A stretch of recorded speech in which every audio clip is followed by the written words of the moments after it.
또 전처 만나고 오면 또 자꾸 이제 지금 여자친구를 비교하거나 그 사람이란 게 그래. 지나가면 다 아름다워 보이고 옛날에 서로 막 그렇게 해서 헤어져 놓고는 그건 또 다 잊어버리고 지금 여자친구 생각하면 막 전처랑 비교하고 그걸 왜 헤어지냐고.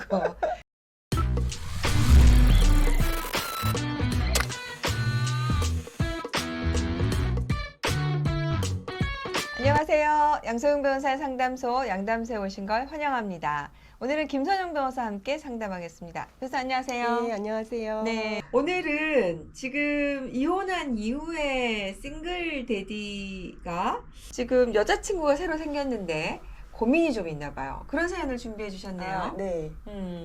자, 제가 한번 읽어보고 우리 김선영 변호사와 같이 상담 한번 해보도록 하겠습니다.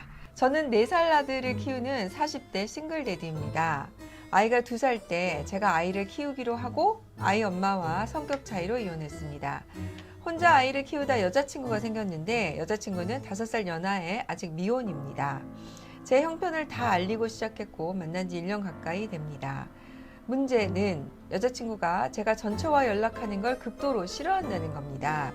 결혼을 하려면 저와 아이가 전처와 관계를 끊어야 한다고 생각하고 있습니다.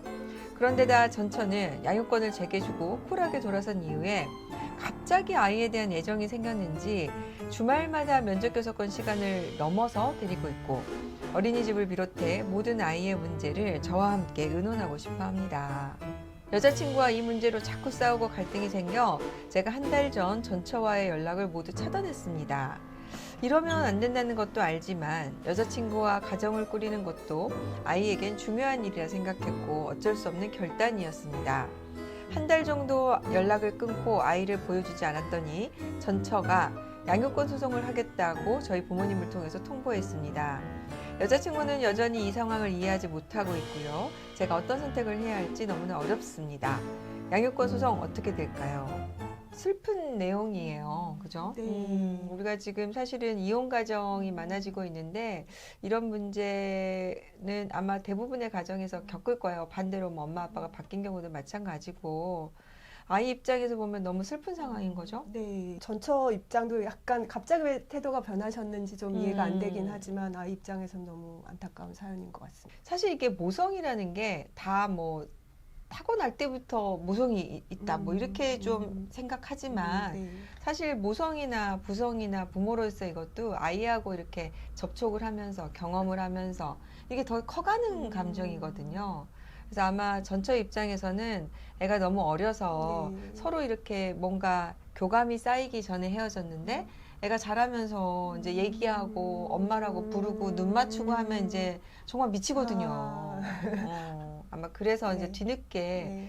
이런 상황에 처한 거가 아닌가 생각이 드네요. 일단 아이 입장에서 네. 김 변호사님 네. 어떻습니까?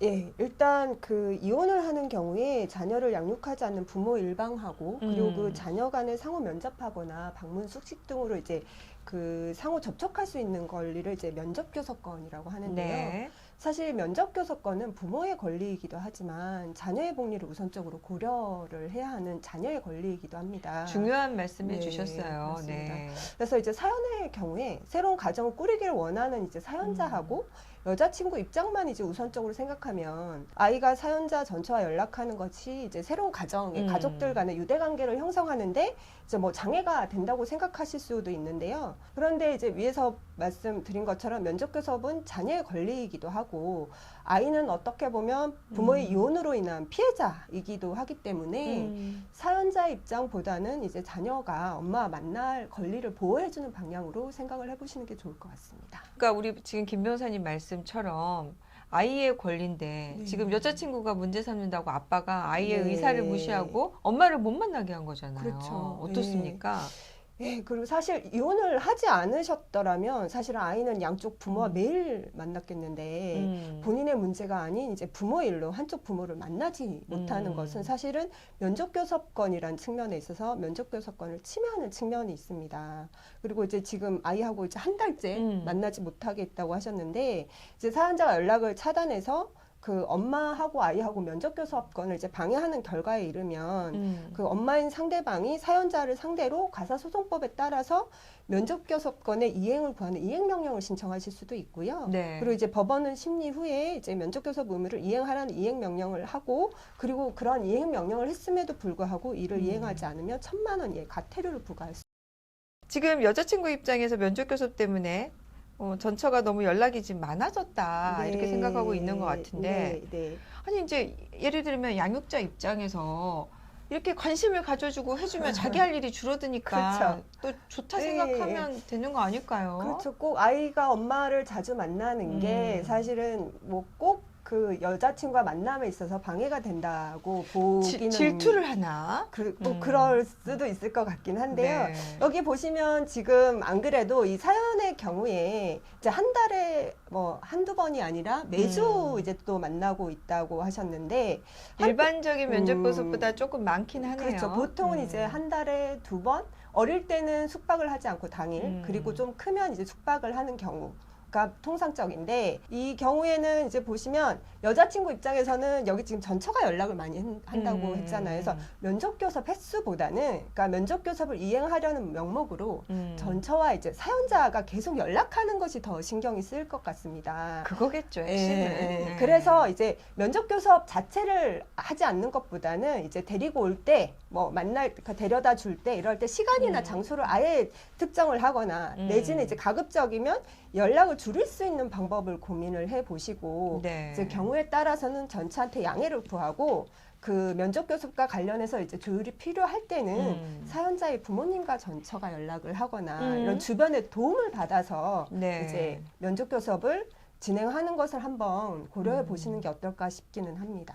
사실 전처 입장에서도 아이를 이렇게 열심히 이제 면접 교섭하고 양육을 하고 싶은 마음은 충분히 이해를 하지만 이런 부분 때문에 남편과 너무 이렇게 만남이나 교류가 잦아져서 새로운 여자친구가 조금 이에 대해서 문제 제기를 한다면 우리 김 변호사님 말씀하신 것처럼 뭔가 대안을 좀 찾아보는 거는 좋은 생각이었다는 생각이 들어요.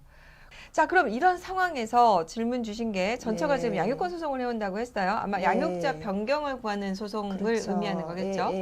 자, 이렇게 된다면 어떻게 될까요? 예, 지금 한 달째 이제 연락을 차단을 했다고 하셨는데, 뭐 한 달이 넘어서 이제 계속 이제 사연자가 어떠한 대안도 고려하지 않고 아이와 만남을 이제 지속적으로 이제 차단을 하게 되면 친권 및 양육자 변경 심판 청구를 할 수도 있습니다. 이제 그렇게 되면 법원은 이제 이혼 당시 지정된 자녀의 친권자 및 양육자를 변경할 만한 이제 사정 변경이 있다고 볼 수 있는지에 따라서 친권자 및 양육자 변경 여부를 이제 결정을 하게 되는데요. 네. 사연의 경우에 재혼으로 인한 양육 환경 변화의 가능성이 크고, 사연자가 또 아이를 계속적으로 보여주지 않는다면 양육자 변경이 될 수도 있고요. 네. 그래서 사연자가 양육자 변경을 원하지 않으신다면 한동안은 이제 전차 소통을 최소화하는 방법으로 아이와 엄마의 면접 교섭에 협조하시는 것이 좋을 것 같습니다. 우리가 이제 어떤 상황이 닥쳤을 때 어느 순간이나 우리가 어렵지 않은 상황은 없어요. 특히 이제 이혼 가정, 재혼 가정에서는 일어날 수 있는 일이거든요. 그런데 그 상황을 어떻게 받아들일 것이냐, 이거를 어떻게 해결책을 낼 것이냐에 따라서 저는 완전히 달라질 수 있다고 생각을 해요. 그래서 아이하고 재밌게 놀고 주말에 또 엄마하고 또 재밌게 놀고 다시 돌아오고 이거를 우리에게 뭔가 휴식의 시간을 줄 수 있어서 좋구나. 그리고 아이가 정서적 안정을 가져온다면 사실 여자친구 입장에서 좋을 수 있거든요. 그렇죠. 새로운 가정도 좀 더 네. 이제 편안하게 그렇게 긍정적으로 좀 생각해 보시면 좋겠고, 우리 사연 주신 분은 여자친구의 진심이 뭔지를 한번 알아봤으면 좋겠어요. 정말로 면접 교섭이 싫은 건지, 아니면은 뭔가 전처로 인해서 질투가 생기거나, 아니면 본인이 혹시 본인이 모르는 사이에 비교를 해서 여자친구가 기분이 나빴거나, 뭐 그런 상황이 아닐까. 이렇게 좀 한번 두 분 사이에 솔직한 대화를 나눠보시면 좋을 것 같습니다. 자, 오늘 면접 교섭을 방해하는 새로운 여자친구와 관련한 이야기 상담 도움이 되셨다면 좋아요, 구독 부탁드릴게요. 김서영 변호사님 감사합니다. 네, 감사합니다.